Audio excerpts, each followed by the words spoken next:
নারীর নেশা যারে ধরছে, ছবি দেখার নেশা, অশ্লীল দৃশ্য দেখার নেশা, সে শেষ। নারীর নেশা সবচেয়ে বড় নেশা। কুরআনুল কারীমে আল্লাহ বলছে যুজ্জিনা লিন-নাসি হুব্বুশ শাহওয়াত মিনান নিসা।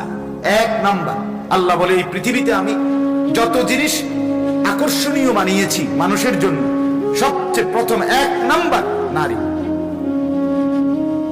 গোটা পৃথিবীর যত সুন্দর জিনিস একসাথে রাখুক আর একদম কালো নিগ্রু 16 বছরের একটা মেয়েকে এক পাশে রাখুক, আর পৃথিবীর যত ফুল ফল পাখি, পৃথিবীর যত পার্ক, পৃথিবীর যত বিনোদন কেন্দ্র, পৃথিবীর যত মার্কেট, পৃথিবীর যত টাইলস সৌন্দর্য সব একখানে থুপ দিছে, আর এখানে কালো একটা মেয়ে এক পাশে দাঁড় করাইছে। 1 লক্ষ যুবক যদি এই পাশে দাঁড় করায় আর দেখতে বলা হয়, তো 1 লক্ষ যুবকের নজর বারবার ওই কালো মেয়েটার দিকে যায়। এটা আল্লাহ প্রদত্ত।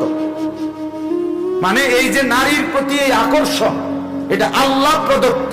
এই জন্য আল্লাহ বলেন এটা আমি দিছি, এরপরে আমি বলে দিয়েছি কোন নারী দেখবা কোন নারী দেখবা না। যাকে দেখতে নিষেধ করেছি দেখলে জাহান্নাম, যাকে দেখতে অনুমতি দিয়েছি তার সাথে মিলিত হলেও নেকি জান্নাত।